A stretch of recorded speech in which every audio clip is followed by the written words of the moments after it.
Hello and welcome to another episode of Reading Together from Sea Harp Press. I'm Eugene Luning, co-founder of Sea Harp, and today we'll be continuing our journey through C.S. Lewis's classic, Mere Christianity. We have been in Book 3 for quite a few chapters, and interestingly, before I tell you what this chapter is called, I'll tell you both this chapter and the next, chapters 11 and 12, both have the same title, Faith. So Lewis is going to take us on sort of a two-part journey through the same concept, but kind of attacking from different angles. So again, Book 3 of Mere Christianity, Chapter 11, Faith. I must talk in this chapter about what the Christians call faith. Roughly speaking, the word faith seems to be used by Christians in two senses or on two levels, and I will take them in turn. In the first sense, it means simply belief, accepting or regarding as true the doctrines of Christianity. That is fairly simple. But what does puzzle people, at least it used to puzzle me, is the fact that Christians regard faith in this sense as a virtue. I used to ask how on earth it can be a virtue. What is there moral or immoral about believing or not believing a set of statements? Obviously, I used to say, a sane man accepts or rejects any statement, not because he wants to or does not want to, but because the evidence seems to him good or bad. If he were mistaken about the goodness or badness of the evidence, that would not mean he was a bad man, but only that he was not very clever. And if he thought the evidence bad but tried to force himself to believe in spite of it, that would be merely stupid. Well, I think I still take that view. But what I did not see then, and a good many people do not see still, was this.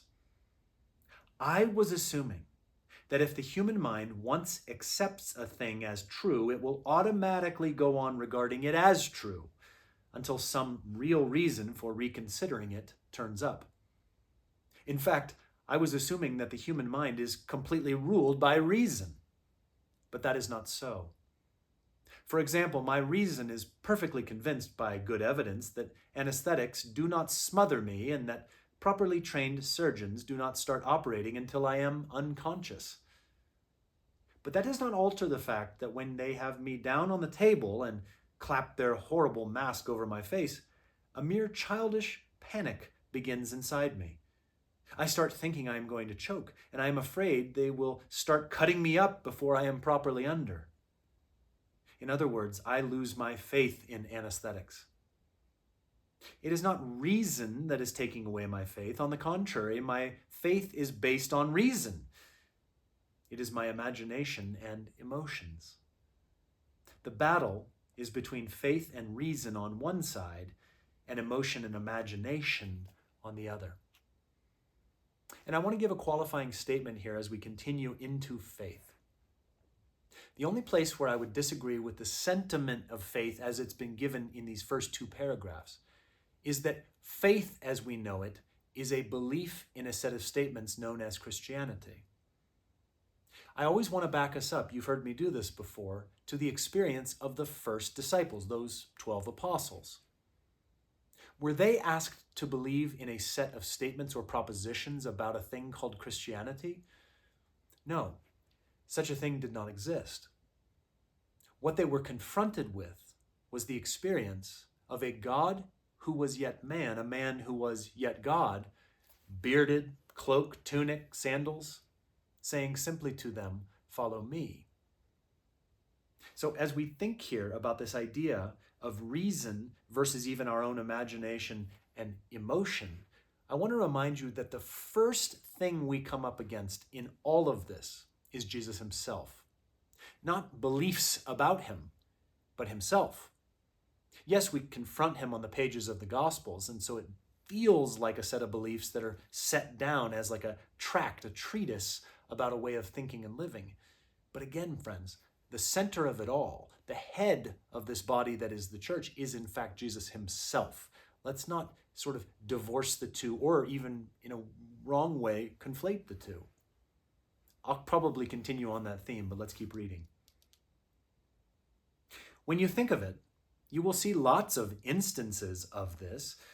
A man knows on perfectly good evidence that a pretty girl of his acquaintance is a liar and cannot keep a secret and ought not to be trusted. But when he finds himself with her, his mind loses its faith in that bit of knowledge, and he starts thinking, perhaps she'll be different this time, and once more makes a fool of himself and tells her something he ought not to have told her. His senses and emotions have destroyed his faith in what he really knows to be true. Or take a boy learning to swim. His reason knows perfectly well that an unsupported human body will not necessarily sink in water. He has seen dozens of people float and swim. But the whole question is whether he will be able to go on believing this when the instructor takes away his hand and leaves him unsupported in the water, or whether he will suddenly cease to believe it and get in a fright and go down. Now, just the same thing happens about Christianity. I am not asking anyone to accept Christianity if his best reasoning tells him that the weight of the evidence is against it. That is not the point at which faith comes in. But supposing a man's reason once decides that the weight of the evidence is for it, I can tell that man what is going to happen to him in the next few weeks. There will come a moment when there is bad news, or he is in trouble, or is living among a lot of other people who do not believe it, and all at once his emotions will rise up and carry out a sort of blitz on his belief. Or else there will come a moment when he wants a woman, or wants to tell a lie, or feels very pleased with himself, or sees a chance of making a little money in some way that is not perfectly fair. Some moment, in fact, at which it would be very convenient if Christianity were not true. And once again, his wishes and desires will carry out a blitz. I am not talking of moments at which any real new reasons against Christianity turn up. Those have to be faced, and that is a different matter. I am talking about moments when a mere mood rises up against it. Another way of saying this quite simply is to say, well, probably most of the time our heart tends to lead our mind. This is why at times I argue even against Christian apologetics, because essentially if we are able to argue someone into belief, then what if somebody a little smarter than our arguments comes along in the next week and is quickly able to dismantle what we have built up as sort of not a house of cards, but at least sort of a house of human logic around belief? That's also, again, why I always go back to the person of Jesus rather than tenetry about Jesus. If Jesus himself woos you to his side, if you have experience of his actual presence, that is an inarguable experience that you will not walk away from very easily. However, if somebody has argued you into a system of theology, well, there are other ones out there, competing ideologies. So friends, I will always submit to you back to Jesus, back to Jesus, back to the one for whom his friends were willing to die. They were not willing to die for just facts about him. They were willing to die for him. That's why our intimacy must lead the way for all of our knowledges, all our theologies, all our orthodoxies. We must know him before we know things about him. I continue. Now, faith, in the sense in which I am here using the word, is the art of holding on to things your reason has once accepted, in spite of your changing moods. For moods will change, whatever view your reason takes. I know that by experience. Now that I am a Christian, I do have moods in which the whole thing looks very improbable. But when I was an atheist, I had moods in which Christianity looked terribly probable. This rebellion of your moods against your real self is going to come anyway. That is why faith is such a necessary virtue.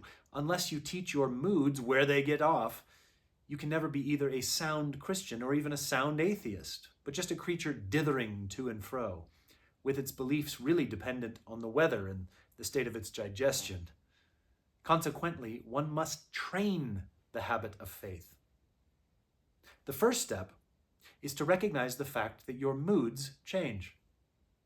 The next is to make sure that if you have once accepted Christianity, then some of its main doctrines shall be deliberately held before your mind for some time every day. That is why daily prayers and religious readings and church-going are necessary parts of the Christian life. We have to be continually reminded of what we believe. Neither this belief nor any other will automatically remain alive in the mind. It must be fed. And as a matter of fact, if you examined 100 people who had lost their faith in Christianity, I wonder how many of them would turn out to have been reasoned out of it by honest argument. Do not most people simply drift away? I remember years ago, there was a movement within the church we were going to at the time that was based upon a book called Sticky Faith. And I went through that book, and it has lots of interesting research and understanding of how young people, adolescents, essentially walk away from belief. So the question of the book, the proposition was, how do we create sticky faith? Faith that both sticks to that young person, or in some ways that that person is stuck in.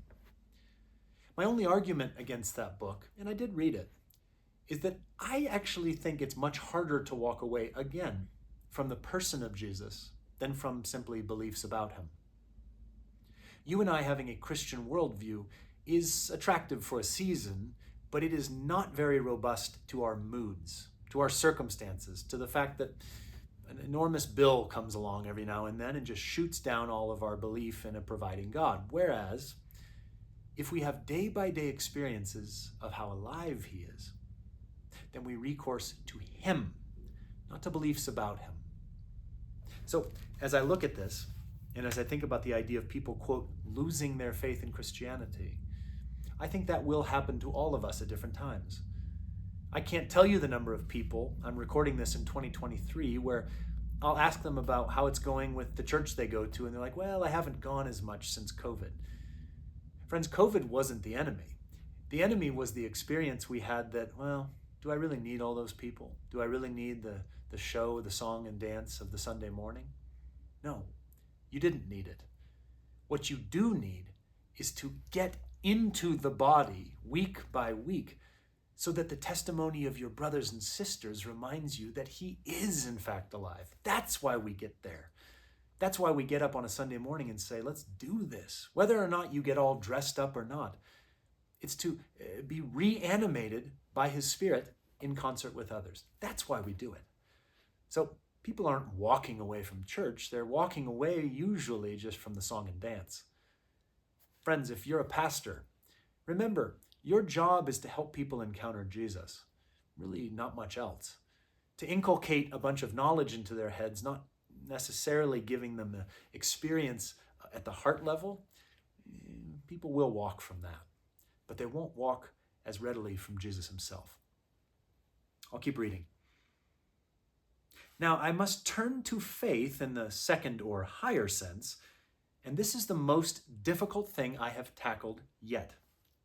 Just to be clear, we're on page 141, and Lewis is telling us that this is one of the most difficult things he's tackled in this whole book, so let's pay attention. I want to approach it by going back to the subject of humility. You may remember I said that the first step towards humility was to realize that one is proud. I want to add now that the next step is to make some serious attempt to practice the Christian virtues. A week is not enough. Things often go swimmingly for the first week. Try 6 weeks. By that time, having, as far as one can see, fallen back completely or even fallen lower than the point one began from, one will have discovered some truths about oneself. No man knows how bad he is till he has tried very hard to be good. A silly idea is current that good people do not know what temptation means. This is an obvious lie. Only those who try to resist temptation know how strong it is. After all, you find out the strength of the German army by fighting against it, not by giving in. You find out the strength of a wind by trying to talk against it, not by lying down. A man who gives in to temptation after 5 minutes simply does not know what it would have been like an hour later. That is why bad people, in one sense, know very little about badness. They have lived a sheltered life by always giving in. We never find out the strength of the evil impulse inside us until we try to fight it. And Christ, because he was the only man who never yielded to temptation, is also the only man who knows to the full what temptation means, the only complete realist. Very well then. The main thing we learn from a serious attempt to practice the Christian virtues is that we fail. If there was any idea that God had set us a sort of exam and that we might get good marks by deserving them, that has to be wiped out.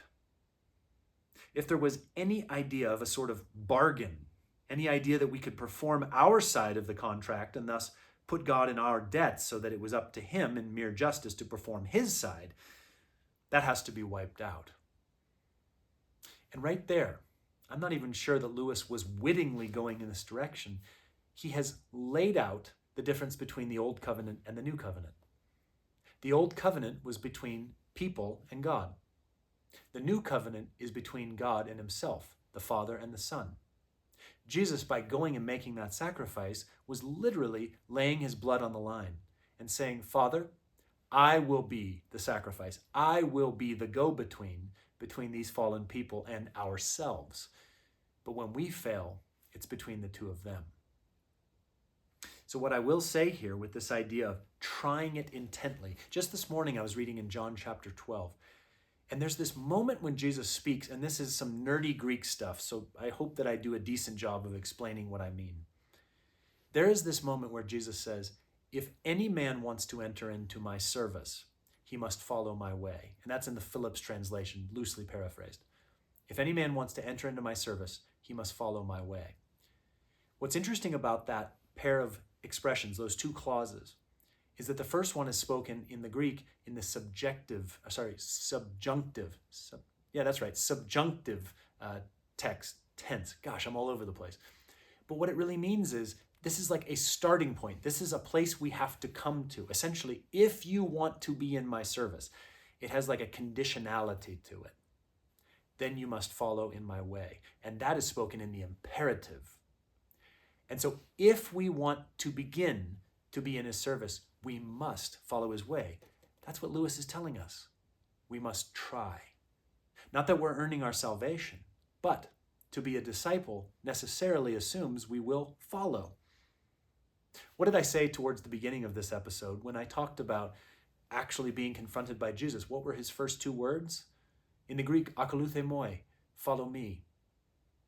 He said that to his friends, knowing that if they did not want to be in his service, they would not come behind him. I think that the tragic error we often fall into as modern day Christians is that we somehow think we can follow Jesus without doing anything. We think that being part of this Christian thing does not require our whole will. Well, it does. And I'll say it again. We do not earn our salvation, but we do earn intimacy. We do earn discipleship. We do earn experience of his presence because we bring ourselves to it. If you will not bring yourself, you will be nowhere. That is what John 12:26 is trying to get across to us. Go read it for yourself. All right, last two paragraphs and we will finish this wonderful chapter. I think everyone who has some vague belief in God until he becomes a Christian has the idea of an exam or of a bargain in his mind. The first result of real Christianity is to blow that idea into bits. When they find it blown into bits, some people think this means that Christianity is a failure and give up. They seem to imagine that God is very simple-minded. In fact, of course, he knows all about this. One of the very things Christianity was designed to do was to blow this idea to bits. God has been waiting for the moment at which you discover that there is no question of earning a pass mark in this exam or putting him in your debt. Then comes another discovery. Every faculty you have, your power of thinking or of moving your limbs from moment to moment, is given you by God. If you devoted every moment of your whole life exclusively to his service, you could not give him anything that was not, in a sense, his own already. So that when we talk of a man doing anything for God or giving anything to God, I will tell you what it is really like. It is like a small child going to its father and saying, "Daddy, give me 6 pence to buy you a birthday present." Of course, the father does, and he is pleased with the child's present. It is all very nice and proper, but only an idiot would think that the father is 6 pence to the good on the transaction. When a man has made these two discoveries, God can really get to work. It is after this that real life begins. The man is awake now. We can go on to talk of faith in the second sense. And as I told you at the beginning, this chapter, chapter 11, and the next, 12, which ends book 3, are both called faith. So we have been looking at faith in the context of bringing ourselves to him, and of in fact realizing that we have very little that we bring to the equation other than ourselves. But the beauty is, knowing Jesus as we do, the incarnate one, the one who in fact knows our weaknesses. This is the author of Hebrews, one of his main contentions, when he says that this is no superhuman high priest. He has in fact tasted our limitations and yet was without sin. Friends, it is abiding in the one who was one of us, who in fact is still one of us, sitting at the right hand of the Father. It's as we bring ourselves to that one, trusting to him for our limitations, that we become like that little child, bringing our heart to the equation, saying, "Father, give me 6 pence so I can get you a present." Friends, we come to him each and every day and we say, "Father, you've given me everything I am, everything I have. Now I come to you. What do we do next?" Friends, that is the nature of true belief, of the pisteo in the Greek that says, "I will bring myself. Now, Father, what shall we do together?" Friends, thank you for joining me. Again, we have been in book 3, that was chapter 11, called Faith. And in our next episode, I cannot wait to dive into the second chapter of the same name and close out this particular book of Mere Christianity. Thanks for being with me on the journey. I hope you have a wonderful, rich rest of your day.